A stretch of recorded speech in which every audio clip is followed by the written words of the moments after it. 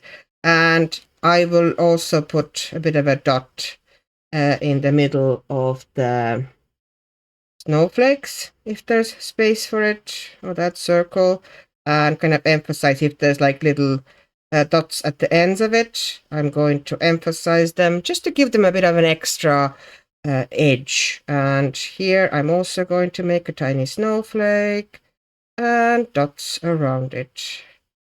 Tiny snowflake and dots around it.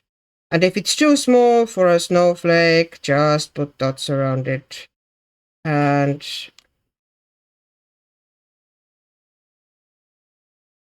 stars can be slightly neatened if you feel like it. If you just think they're fine as they are, then just leave them. But this small one, I don't really want to put thick outline around it, so I'm leaving it as is. This one also, they're small kind of a circles. I'm not going to put huge amounts of stuff into them. There you go. I'm just putting a bit of a dot into center. This one, I think I can, get a tiny snowflake into there and dots around. And here too, well, this one we should actually kind of throw a bigger snowflake in there, so okay.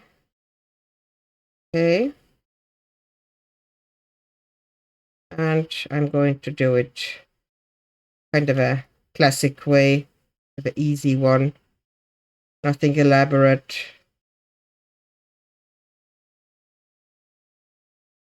Nothing fancy. And then I am going to kind of finish off that circle with putting tiny dots around it.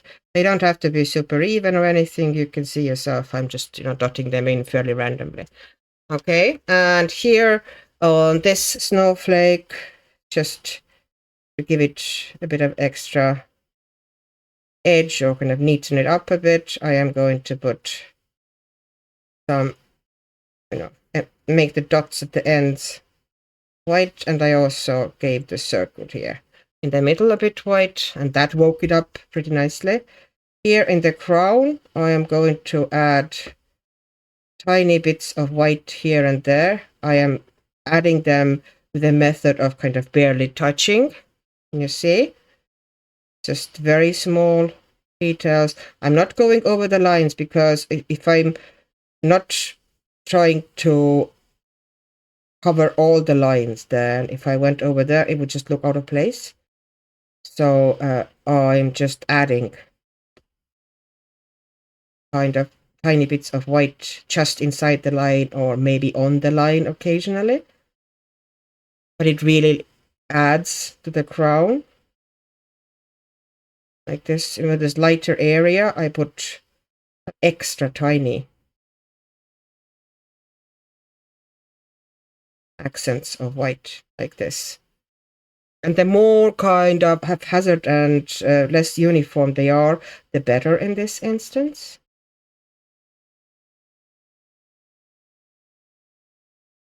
We are hinting at texture. It's something that does have shiny,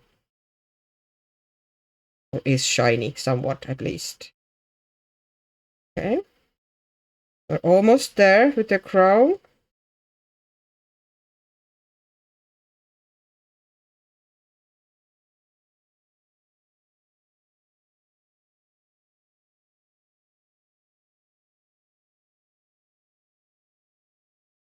But I don't really, like, I could, for example, put tiny bit of white onto the nose and tap it off, to just give a bit of an extra highlight there, like this. And in front of the eyelids here as well, but tap it out. And it instantly lifts the face a bit. Some extra, like this. Some on the lip, maybe. And also kind of tap it out slightly so it wouldn't be overly strong. But, there's something there. And I would also possibly, I'm getting it back a bit, since I have the white in my hand, I might, oops, I actually forgot. I can see now that I missed one of the things. See, a good idea to kind of keep going. There was an extra little, whatever these snowflake. I think they're supposed to be snowflake, but to me they don't really look like snowflakes. I'm going to do this around it as a, that kind of saves it a bit. And then you can take the white marker, and you already did some dotting around the edges with that aqua marker, the Langua one. And I'm just adding a couple of white dots here and there as well, and it really will lift and add dimension to that, and it will look even more kind of frost or snow-like frame. Oh, it's a bit too much to call it a frame, but you know what I mean.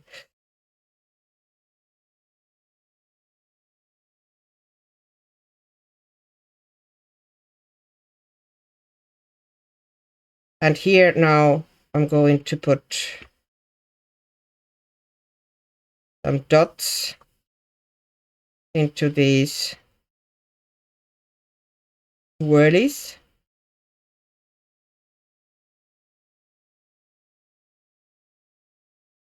Some bigger, some smaller.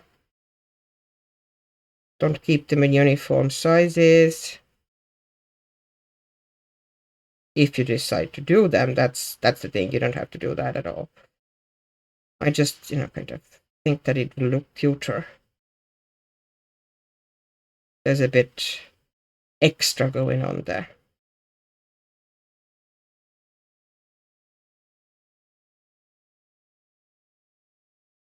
Oh, it's getting there, I think. So you have pretty cute contrasts here. And, if you wanted to, you could add white a bit, to odd areas just to lift it like this, But I don't really plan to do it much. Like, you could put tiny bit of white inside the lines like that. I wouldn't cover the lines here, but, a little bit like inside the lines to brighten things a little bit if you wanted to in some areas. But this is all kind of optional extras. Essentially, this page, to me anyway, is ready. Just a second, I'm going to come back so you can see the full page. And I think it's cute and it's interesting and it's a bit different. And it's quite easy to kind of do pretty much in 1 or 2 evenings. Well, you need 2 evenings only, because at first you need to pretty much wet the page to give, that effect, to have that first coverage, which you can skip if you wanted to. But I like the effect, so I wouldn't. And also, you can see yourself, there's absolutely nothing going through anywhere. So there was a lot of water here, a lot of watercolor and whatnot, and there's not a single speck of a pencil on that page. Please note that for me is almost unheard of. I always tend to go in and, do some extra with pencils, and I can't say that I'm not tempted, but I am slapping my fingers in this instance and telling myself, nope, you are not doing it. You are keeping it as it is, as a nice relaxer page. And I actually think it does look nice. So hopefully you like it as well. And maybe some of you want to give try to something like that. It doesn't need to be exactly that page. Pretty much, any portrait or any kind of a smallish portrait can be done that style. I decided to add a couple of little dots and possibly a star or so onto her cheek as well. Maybe build a star here. And then like this, just to make her a bit more magical and snowy and glistening possibly. And maybe a couple of them on the eyelid. Definitely more on the lip. This is now just the random gel pen. Oh, it's the one STA that Maria sent me. It's actually very nice. And maybe that's not. I didn't really like those ones there. But the rest of them, yeah, I'm going to leave them here. So I think that looks pretty cute. And maybe some couple of little dots there underneath the eyebrow to kind of emphasize the height of the eyebrow there. And maybe a couple here. Just for the funsies. Okay, and that should be it. Thank you very much for watching. I hope you had a good time. I hope you found something useful here. I hope that maybe you can use some of these ideas on your pages, if not necessarily on the same page. So thank you once again very much for spending time with me. And I hope you're happy. I hope you're healthy. I hope you'll have loads of creative time and energy and juices. And bye-bye.